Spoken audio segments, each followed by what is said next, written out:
Sveiki, esu humanitarinių mokslų daktaras Andrius Martinkus ir tęsime mūsų pamąstymus apie kintantį pasaulį ir apie Lietuvos valstybės, lietuvių tautos vietą šitame kintačiame pasaulyje. Dėkoju Gintarui už kanalo parėmimą, dėkoju už tai, kad žiūrite, už tai, kad prenumeruojate, už tai, kad komentuojate. Tose žemėse, kuriuose dabar yra Lietuva, Baltarusija ir didžioji Ukrainos dalis, kadaise buvo valstybė, kuri vadinosi Lietuvos didžioji kunigaikštystė. Lietuvos valstybės pradžioje buvo 200 metų karas su vokiečių arba kryžiuočių ordinais, o Lietuvos didžiosios kunigaikštystės politinio klestėjimo ir didžiausios galios laikotarpis buvo 200 metų, kai Kijevas ir didžioji dabartinės Ukrainos dalis buvo Lietuvos valdžioje.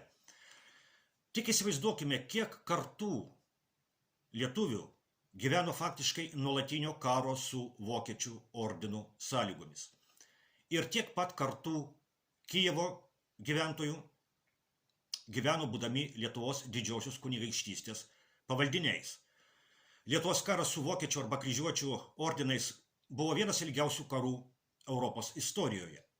Pirmoji didelė lietuvių arba žemaičių pergalė šiame kare buvo Saulės mūšis 1236 metais.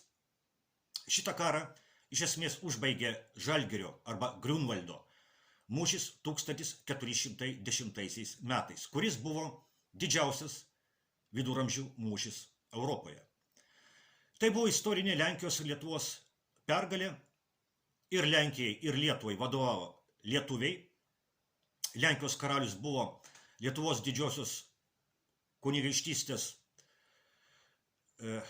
vadovo Algirdo sūnus Jogaila. Lietuvos didžiosios kunigaikštystės valdovas buvo Algirdo brolio Kęstučio sūnus Vytautas, kurį mes lietuviai vadiname didžiuoju. Žalgirio mūšis buvo egzistencinė rytų Europos tautų pergalė prieš vokiečių ordino agresiją. Prieš agresiją iš vakarų. Žalgirio pergalė sustabdė vokiečių žygį į rytus visiems 500 metų iki pat Pirmojo pasaulinio karo, iki 1914 metų. Ir Žalgirio pergalė vargu ar būtų įmanoma be rusų pulkų pagalbos. Žalgirio pergalė vargu ar būtų įmanoma be indėlio tų rusų stačiatikių žemių, kurias prie Lietuvos valstybės prijungė Gediminas ir Algirdas. O kaip jums atrodo, ar būtų įmanoma egzistencinė Lietuvos ir Lenkijos pergalė Žalgirio mūšyje, jei Algirdas būtų pradėjęs persekioti krikščionis stačiatikius rusų žemėse? Ar būtų įmanoma Žalgirio pergalė, jei Algirdas ir Vytautas būtų paskelbę karą rusų kultūrai? Pats Algirdas beje dar buvo pagonis, nors jo žmonos, jis buvo vedęs 2 kartus, jo žmonos jau buvo stačiatikės Rusės. Algirdas prijungė Kijevą ir pusę dabartinės Ukrainos prie Lietuvos didžiosios kunigaikštystės po pergalės prieš totorius mūšyje prie Mėlynųjų vandenų 1362 metais. O jeigu Algirdas arba Vytautas didysis, kurio valdymo metu Lietuvos didžioji kunigaikštystė buvo nuo Baltijos iki Juodosios jūros, būtų pradėjęs persekioti stačiatikių bažnyčią, ar Lietuvos didžioji kunigaikštystė išsilaikytų bent 10 metų? Kitaip tariant, jeigu Lietuvos kunigaikščiai vykdytų tokią politiką Ukrainoje, Baltarusijoje, apskritai stačiatikių atžvilgių, kokią dabar vykdo Zelenskio režimas Ukrainoje, kaip manote, kas būtų? Man akivaizdu, kad jei vietoje Algirdo ir Vytauto būtų panašus žmonės į Zelenskį, Lietuvos didžiosios kunigaikštystės nebūtų nė kvapo.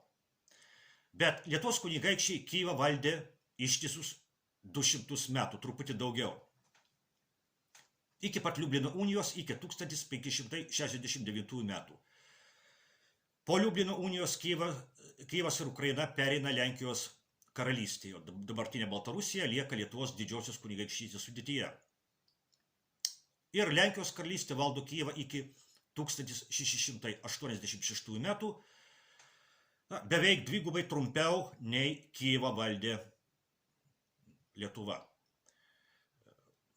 Na ir po to jau Kijevas atitenka Rusijai. 1918 metais buvo išleista filosofo Stasio Šalkauskio knyga, kuri vadinosi Dviejų pasaulių takoskyroje. Aš jau ne kartą savo laidose minėjau šitą knygą ir citavau ją ir darysiu tai ir toliau. Tai buvo Lietuvos istorijos apmąstymas. Pagrindinė knygos mintis buvo ta, kad Lietuvos valstybės ir lietuvių tautos pašaukimas, jos istorinė misija, jos uždavinys yra rytų ir vakarų kultūrų sintezės kūrimas. Rytai Šalkauskiui yra pirmiausia krikščioniškieji rytai, tai yra rytų krikščionybė arba stačiatikybė, tai yra Rusija ir tos sritys, kurios kadaise priklausė Lietuvos didžiai kunigaikštystei. Dabar ten yra Baltarusijos valstybė ir didžioji Ukrainos valstybės dalis su sostinė Kijevu, kuris, kaip sakėme, net 200 metų buvo valdomas Lietuvos didžiųjų kunigaikščių.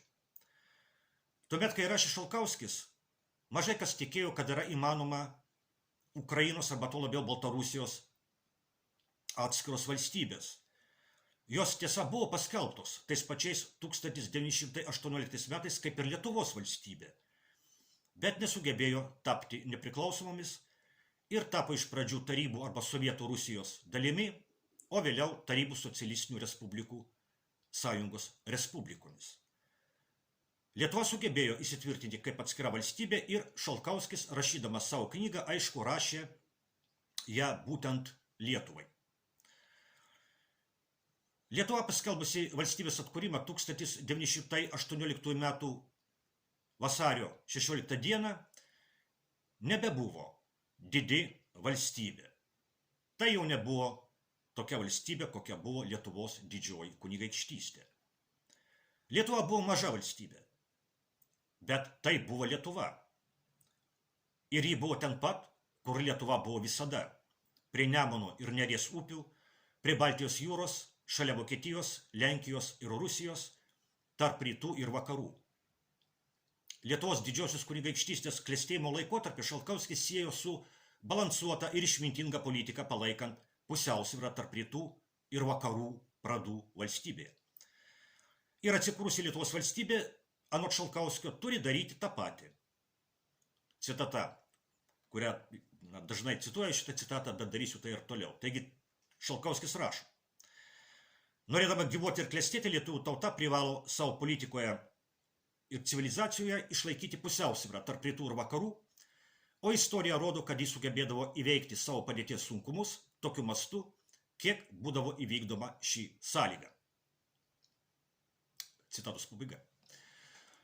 Po TSRS žlugimo 1991 metais buvusiose Lietuvos didžiosios kunigaikštystės teritorijose atsirado 3 valstybės. Lietuva paskelbė savo nepriklausomybės atkūrimą 1990 metų kovo 11 dieną, o Baltarusija ir Ukraina buvo naujos valstybės. Visa dabartinė Baltarusijos teritorija kadaise buvo Lietuvos didžiosios kunigaikštystės dalis. Ir didžioji dalis dabartinės Ukrainos kadaise buvo Lietuvos didžiosios kunigaikštystės dalis. Ukraina buvo Lietuvos didžiosios kunigaikštystės dalis 200 metų iki Liublino unijos. Baltarusija buvo Lietuvos didžiosios kunigaikštystės dalis apie 500 metų iki pat Lietuvos ir Lenkijos valstybingumo praradimo 18 amžiaus pabaigoje. Ir tai, kaip susiklostė Lietuvos, Baltarusijos ir Ukrainos likimai per pastaruosius 35 metus, puikiai parodo, kad Šalkauskio žodžiai buvo pranašiški. Jeigu didžiausias šalies turtas yra jos žmonės, tenka pripažinti, kad būtent Baltarusija yra ta valstybė, kuri po TSRS žlugimo geriausiai išsaugojo savo pagrindinį turtą. Taip ir Baltarusija palėtė demografinę problemą. Žlungant TSRS, Baltarusijoje gyveno apie 10 milijonų žmonių. Dabar Baltarusijoje gyvena 9 milijonai žmonių. Bet palyginkime su Lietuva ir Ukraina. Lietuva per tą patį laikotarpį neteko mažiausiai trečdalio savo žmonių. Dar baisesnė padėtis yra Ukrainoje, kuri neteko pusės savo gyventojų. Tokios padėties priežastis yra tai, kad Baltarusijos režimas tarnauja Baltarusijos nacionaliniams interesams ir, prisimint Šalkauskio žodžius, savo politikoje ir civilizacijoje išlaiko pusiausvyrą tarp rytų ir vakarų. Tuo tarpu Lietuvos ir ypatingai Ukrainos režimai pavertė savo valstybės netarnavimo savo tautoms įrankiais, o kenkimo rytams įrankiais. Ypatingai tai pasakytina apie Ukrainos režimą, kuris pavertė savo šalį karo tarp rytų ir vakarų mūšio laukų. Lietuva, ačiū Dievui, kol kas dar nėra toks mūšio laukas, bet Lietuvos režimas labai žavisi Ukrainos režimu. Šalia Lietuvos vėliavų kabina ir bučiuoja Ukrainos vėliavas. Panašu, kad Ukrainos režimas yra pavyzdys Lietuvos režimui. Ir tai yra labai pavojinga. O Baltarusijos režimo vadovas kalbasi ne tik su Putinu. Pas jį atvažiuoja ir Jungtinių Amerikos valstijų delegacijos nuo prezidento Trumpo ir Vatikano kardinolai. Taip vakarų globalistai, kurių tvirtovė dabar yra Europos Sąjunga, kurie kariauja su Rusija Ukrainoje, kurie Baltarusijos prezidentu laiko keistą moterį gyvenančią Vilniuje.